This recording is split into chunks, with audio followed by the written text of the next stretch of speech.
The truth, Meghan Markle banned forever from royal jewelry. Hello and a very warm welcome to Kate Middleton and the Queen News Channel.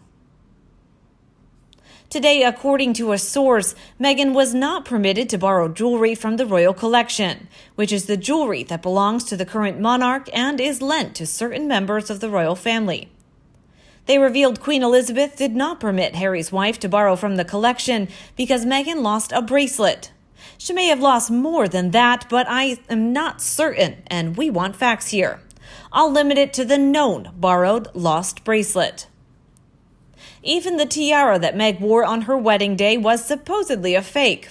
What is interesting is how Meghan wrote in Finding Freedom that she wanted her tiara, which meant a tiara borrowed from the collection, to be handed to her for trial runs of her messy bun weeks ahead of her wedding day. Catherine, the wife of Prince William, just used a cheap plastic tiara from Claire's to help her hairdresser prepare for her wedding day. This is when Harry ranted about Meghan getting what she wants. She didn't. She wanted Princess Eugenie's emerald tiara, and she wanted to practice with it. Why could a future queen be fine with plastic and Miss Markle needed more? Because she thinks she is so much better and more special. Yes, I think so. Well, apparently Meghan wants the world to think Harry draped her in Diana's jewels, but I have proof that she is not bathing in gems and jewels of the late Diana. Most of Princess Diana's jewelry went into the royal collection. Her sons were permitted to choose an item to remember their mother by, and we know Harry chose her engagement ring while Prince William picked her Cartier tank watch. Harry gave Diana's ring to William to give to Catherine because Harry thought their mom's ring should rest upon the hand that would one day be a queen and sits on the throne. Harry did use his mom's diamond for Meghan's engagement ring. What happened to the Cartier watch remains a mystery. Meghan does not have it. She bought herself a copy of Diana's Cartier gold tank watch when season 3 of Suits was announced, and it is inscribed "From M to M." Yes, Meghan copied Diana's choice of watch, but she'd been spotted wearing copies of Diana's jewelry, and finally a knowledgeable person has placed the photos together. Look and see. So that beautiful aquamarine ring is not Diana's ring, but we thought it was. Look at the shape of the jewel itself. Look at the band. Diana's isn't as intricate as Meghan's. And next up makes it even clearer, and even more evidence is on display. Different jewelry this time. We know about the watch. I don't know where Diana's watch is, but Meghan is not in possession of it. I thought perhaps Harry had that aquamarine ring for some reason, but he did not. Prince William and Harry were only permitted to choose an item or two. The tank watch might still be with William, and Harry obviously took a diamond out of Diana's jewelry to create his wife's ring, which she wasn't satisfied with. How do we know? Meghan added a band of diamond pave instead of the classic plain band that shows off the 3 diamonds Harry chose. Below, note the watch worn by Meghan just before she met Harry. The same watch is in her photo with Harry, but she wants people to think hers is now from Diana's personal collection. Narcissists want to appear more special than they are, and this fits Ms. Markle's habit. Having anything of Diana's would make her that much more special in her own eyes. Meghan was reportedly not happy with her engagement ring and wanted a much bigger ring like some celebrity ladies have been sporting around Hollywood. But royalty is not Hollywood. In fact, Meghan's engagement ring is worth $350,000, while Catherine's sapphire is worth $500,000. Not bad for an engagement ring at all. Of course, spending a cool $1 million on a ring might have suited Miss Markle's acquired expensive taste, but she never realized royalty is not celebrity. I will admit, I'm still wavering just a bit on the aquamarine ring, but I am sure about the Cartier watch. Meghan has only one, the one she purchased in 2015. The butterfly earrings are obviously not Diana's, nor is the bracelet. But Meghan is selling a copy of her aquamarine ring on Meghan's Mirror, which does send some of its profits into Markle's pockets. That's why what she's wearing is often on the mirror before she has even left her house. It's planned, and she profits from it. Don't be hasty in believing more of Ms. Markle's lies. She wants to profit off her deceit. Look back. When everything started and the British royal family was building up her image, I was one of those who was happy for Harry. I said, finally, someone to love Harry. And then I saw the engagement interview. It looked so staged and her fakery shined. The moment she said that she hardly knew who H was, I already knew her for what she is. She further interjected and told the person who was hooking them up, "Is Harry nice? What a phony."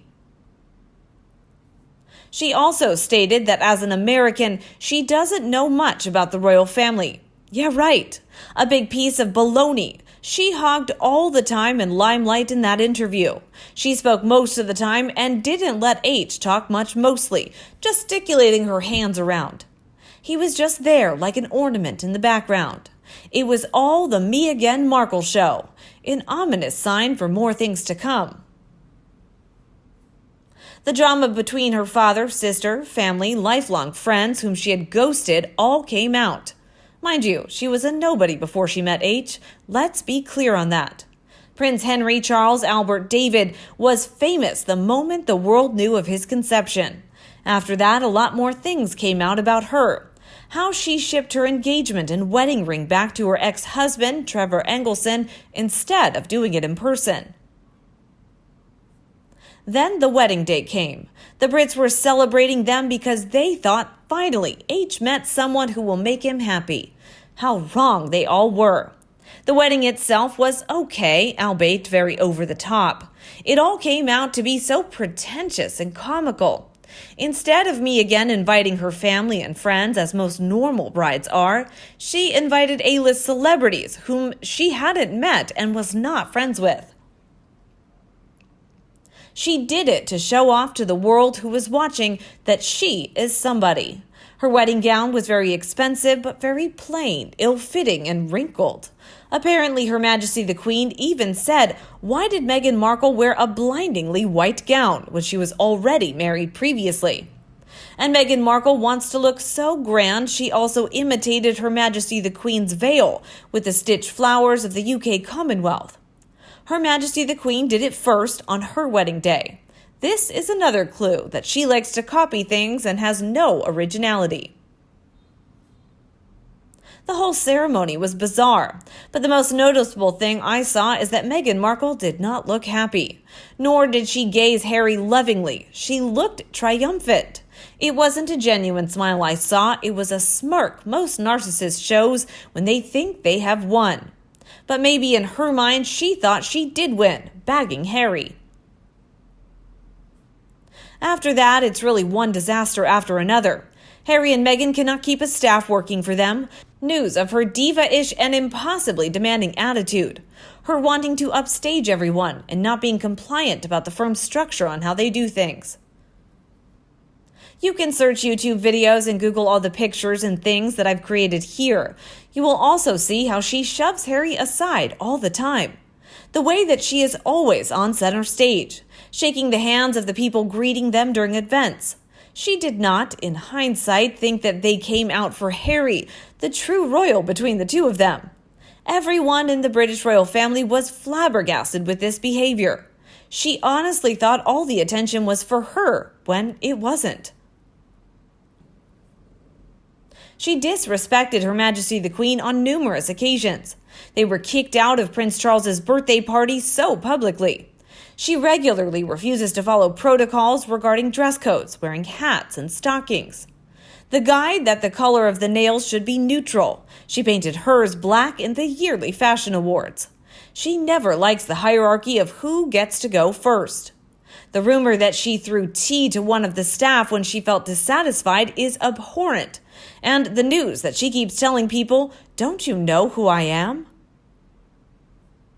Screamed and bullied Kate when Kate intervened and told her, "We don't treat staff that way." Her constant need to be in the news, hiring expensive PR to save her reputation, when all she needs to do is behave. She, completely without conscience, spent £1 million on ill-fitting designer clothes in just 1 year, knowing that she didn't have to pay and the taxpayers are footing the bill, and that there are other people in the UK who are struggling in life. The moon bump theory, the Archie secrecy, the fake foundation, the we love the earth but we use private planes provided by friends. This is the beginning of their freeloading ways. Complained in an interview during their South African trip. Apparently, nobody asked her if she's okay. How about asking the Brits if they are okay with her spending habits? The constant crying of, "I'm a victim." Didn't she write that in her CV? What changed? Meghan tried to control what the press was writing about her. The Vogue incident, the Wimbledon extravaganza, the trip to the USA to watch Serena lose the tennis match, and her petulant disrespect stating that Her Majesty the Queen doesn't own the word royal. And last but not least, the Megxit debacle. I could go on, but I will not, or else this becomes a novel. But we can talk about her in the comments below, and if you find this information useful, don't hesitate to share it with any other fans who will like it. And don't forget to hit the subscribe button below to get the latest videos about the royal family from Kate Middleton and the Queen News Channel. Thank you for watching, good night, and see you again tomorrow.